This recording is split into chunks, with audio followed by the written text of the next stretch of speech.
आज के वीडियो में हम और एक इम्पॉर्टेंट टॉपिक डिस्कस करने वाले हैं, ट्रांसपोर्ट ऑफ कार्बन डाइऑक्साइड।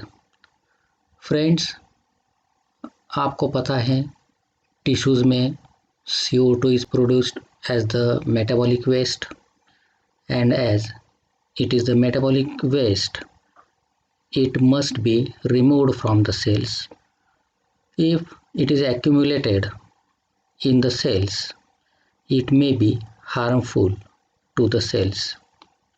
ये CO2 अगर सेल्स में एक्यूमुलेट हो गया तो सेल्स के लिए ये बहुत हार्मफुल रहेगा, इसलिए इसे सेल में से बाहर एक्सपेल करना बहुत ज़रूरी है। तो इसे सेल में से बाहर निकालने के बाद किस तरह से इसको ट्रांसपोर्ट किया जाएगा, ये हम इस वीडियो में देखेंगे। ट्रांसपोर्ट ऑफ कार्बन डाइऑक्साइड ये होगा from tissues to the alveoli. Introduction. जितना भी CO2 तैयार होता है टिश्यूज में, उसमें say about 7% of CO2 is carried in dissolve state through plasma. 7% CO2 plasma के जरिए डिसॉल्व स्टेट में ट्रांसपोर्ट किया जाता है। About 20 to 25% of CO2 is carried by hemoglobin as carbaminohemoglobin. 20 to 25% CO2 को ट्रांसपोर्ट करने का काम हीमोग्लोबिन करता है as कार्बामिनोहीमोग्लोबिन, and this reaction means reaction of hemoglobin and carbon dioxide to form carbaminohemoglobin is the reversible reaction. CO2 combines with Hb in reversible manner as like the oxygen. ये आपको ध्यान में रखना है। Hb की reaction O2 और CO2 दोनों के साथ कैसी होती है? Reversible. And this transport of CO2 with the help of hemoglobin, it depends on the partial pressures of oxygen and carbon dioxide. इसके बारे में हमने एक्सचेंज ऑफ गैसेस इस वीडियो में डिटेल से जानकारी ली है। It is not the today's topic.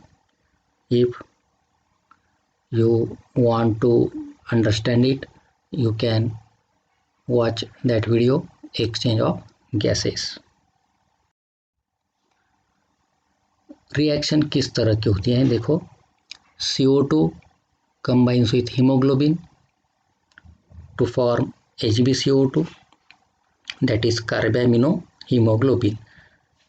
ये रिएक्शन होती है टिश्यूज में, और टिश्यूज में there is high partial pressure of carbon dioxide.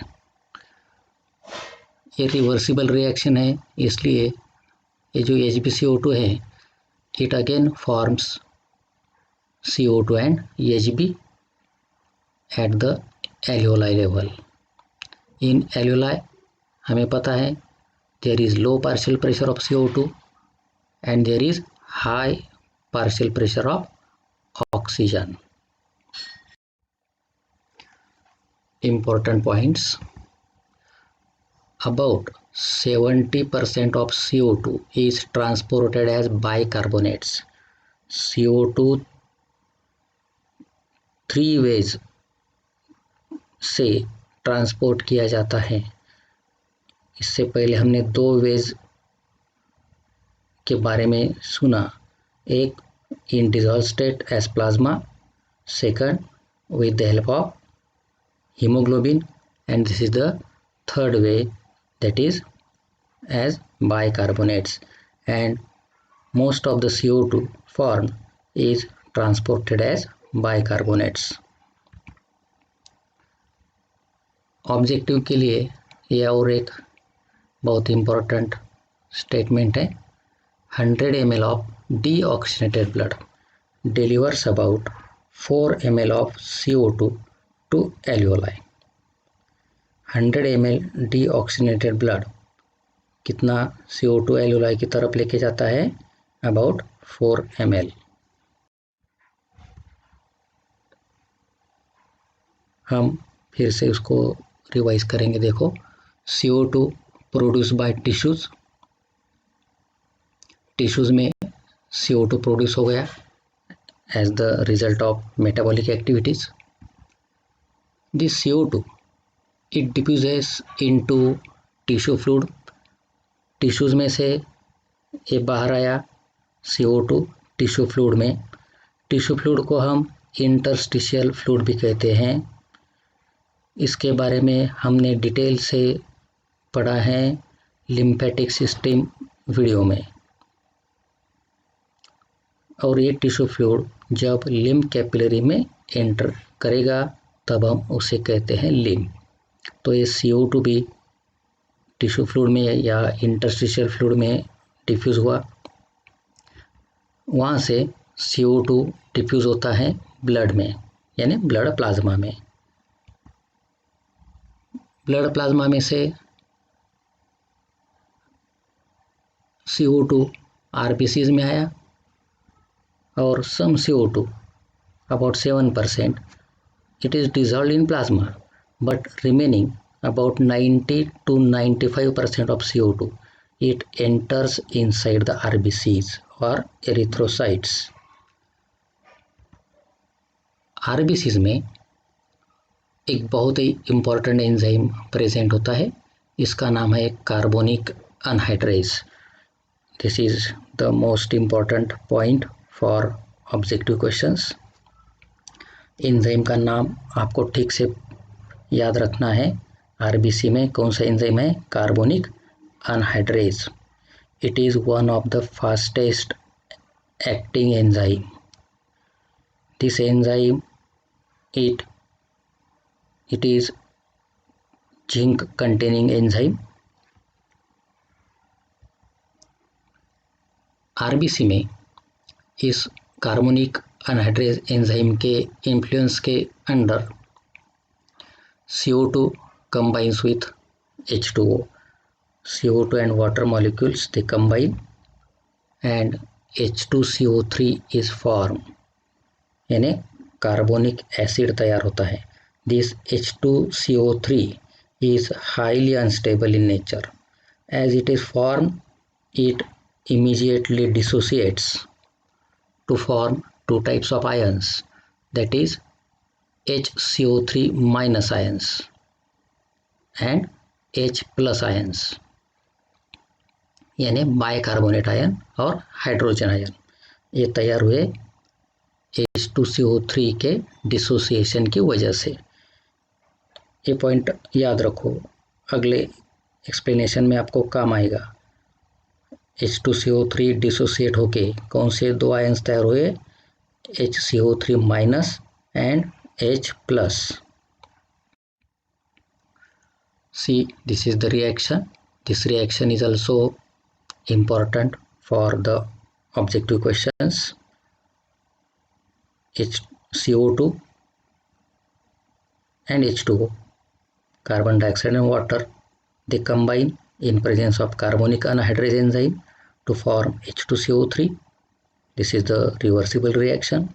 Again, this H2CO3 carbonic acid, it dissociates to form HCO3 minus यानी bicarbonate ions and H plus यानी hydrogen ions. It is also the reversible reaction. अब हम एक अलग सी concept जानने वाले हैं. इसका नाम है हैम्बर्गर्स फेनोमेनन और chloride shift. Very simple concept, watch carefully. HCO3 minus ions, they moves out from the RBCs into the plasma. पिछले पॉइंट में हमने देखा आरबीसी में HCO3 माइनस आयंस तैयार हुए. एक बाइकार्बोनेट आयंस आरबीसी के बाहर आते हैं प्लाज्मा में। बाद में ये जब आरबीसी के बाहर आ जाएंगे तब आरबीसी के अंदर जो नेगेटिव चार्ज है वो कम हो जाएगा। इसकी वजह से प्लाज्मा में जो क्लोराइड आयंस है वो आरबीसी के अंदर एंट्री करते हैं। To maintain the ionic balance, Cl minus ions from plasma enters inside the RBCs, and due to this the electrical equilibrium is maintained. This is called Hamburger's phenomenon or chloride shift. देखो recap कर रहा हूँ। RBC में से HCO3 minus ions बाहर आए plasma में, और प्लाज्मा में जो क्लोराइड आयंस थे ये एंटर हुए आरबीसी में, दोनों का एक्सचेंज हुआ। इसे कहते हैं हैम्बर्गर्स फेनोमेनन। हैम्बर्गर ये साइंटिस्ट का नाम है जिसने ये फेनोमेनन डिस्कवर किया, और उसका दूसरा नाम है क्लोराइड शिफ्ट। क्लोराइड शिफ्ट क्यों कहते हैं? Because chloride ions they are shifted inside the RBCs. See this diagram. These are the tissue cells. ये टिश्यू सेल्स में हमें दिख रहा है CO2 तैयार हुआ है, और ये CO2 इंटरस्टिशियल फ्लूइड में एंट्री कर रहा है, जो कि इसके पहले एक्सप्लेनेशन में हमने देखा। This is blood plasma. Blood plasma में ये फॉर्म एलिमेंट्स हैं, ये है आरबीसी, और प्लाज्मा और टिश्यू दोनों के बीच में रहता है इंटरस्टिशियल फ्लूइड और टिश्यू फ्लूइड। इस इंटरस्टिशियल फ्लूइड के नीचे हमने देखो वहाँ पे CO2 लिखा है। तो CO2 टिश्यू में से इंटरस्टिशियल फ्लूइड में आया, इंटरस्टिशियल फ्लूइड में से ये प्लाज्मा में गया, डिसॉल्व इन प्लाज्मा। और ये नीचे बड़ा वाला एरो है और उसके नीचे और एक एरो है, ये CO2 आरबीसी में आ रहा है। वो बड़ा वाला एरो क्या इंडिकेट कर रहा है? About 70% CO2 entered into RBCs, and this CO2 it combines with H2O to form H2CO3। और ये उसके नीचे वाला जो एरो है CO2 about 20 to 25% it combines with hemoglobin to form carbaminohemoglobin, and this CO2 it is transported with the help of hemoglobin in this manner. But now we are studying about the transport of CO2 as bicarbonate, इसलिए हम ये ऊपर वाली reaction को focus करेंगे। ये देखो यहाँ पे HCO3 it is moving outside the RBC into the plasma, and Cl minus ions they are entering inside the RBCs, और इसे हम कहते हैं क्लोराइड शिफ्ट और हैम्बर्गर्स फेनोमेनन। बहुत ही इजी कंसेप्ट है बच्चों।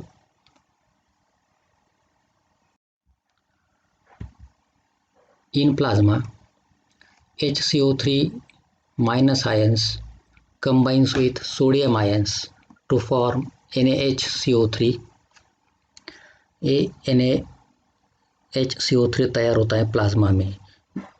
कैसे तैयार होता है? प्लाज्मा में ऑलरेडी सोडियम आयंस है और बाइकार्बोनेट आयंस आरबीसी में से प्लाज्मा में आ गए क्लोराइड शिफ्ट की वजह से। It maintains the pH of plasma.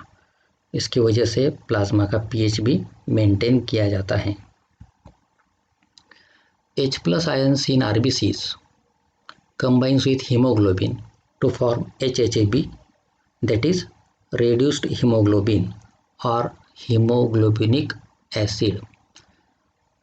दो टाइप के आयंस आरबीसी में तैयार हुए थे, HCO3 minus and H plus. HCO3 minus का क्या हुआ, ये आरबीसी में से बाहर आए प्लाज्मा में, और H प्लस आयंस जो आरबीसी के अंदर ही थे, लेकिन ये H plus ions immediately they combines with haemoglobin to form HHB। ऐसा क्यों होता है, बिकॉज H प्लस आयंस आपको पता है, H प्लस आयंस अगर इंक्रीज हो जाते हैं तो एसिडिक प्रॉपर्टी बढ़ जाती है, लेकिन ऐसा हमारी बॉडी नहीं होने देती।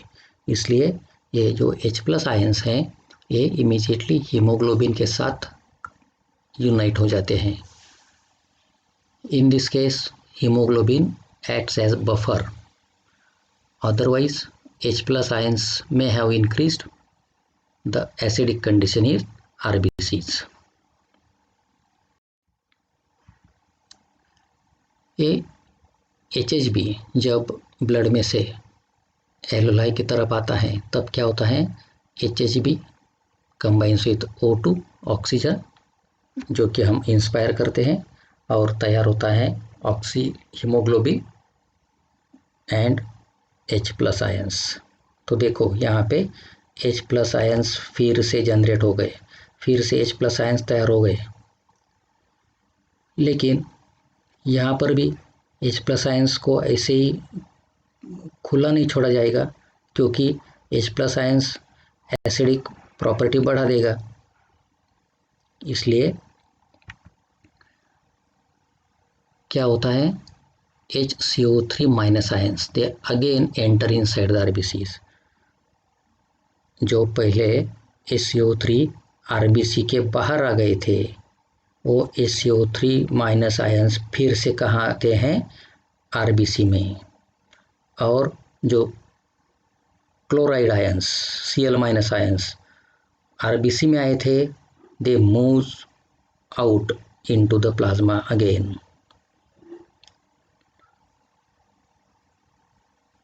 तो इससे क्या होगा,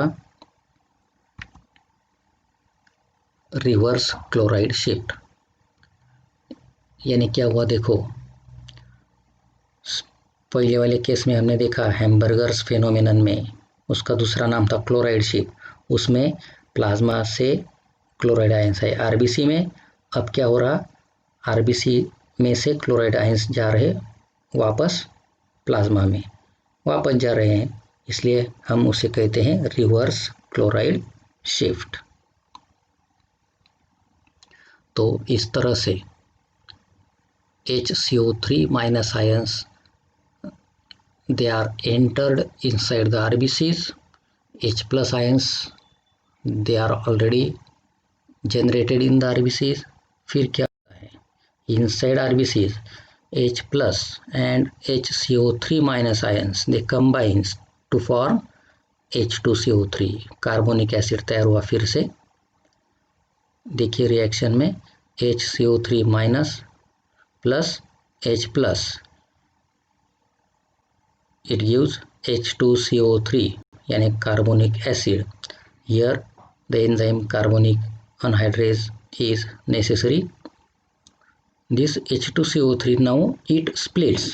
अब मैं यहाँ पे split वर्ड यूज कर रहा हूँ, I am not saying the dissociation. अगर डिसोसिएशन में कहता तो क्या तैयार होता, आयंस, लेकिन यहाँ पे H2CO3 स्प्लिट हुआ, ब्रेक हुआ, और क्या तैयार हुआ, CO2 and H2O। And this CO2 it is expired out through the lungs. तो इस तरह से ट्रांसपोर्ट हुआ कार्बन डाइऑक्साइड का, कहाँ से कहाँ हुआ, टिश्यू में से लंग्स की तरफ, और लंग में से एटमॉस्फेयर में। अगर आपने सब्सक्राइब तो किया है लेकिन आपको नोटिफिकेशंस नहीं आ रही हैं वीडियोस की, तो इस बेल आइकॉन पर क्लिक करना, यानी कि आपको जब नई वीडियो रिलीज़ होगी उसकी नोटिफिकेशंस आती रहेगी। वीडियोस को लाइक करते रहना। मिलेंगे अगले वीडियो में, तब तक के लिए गुड बाय, थैंक यू।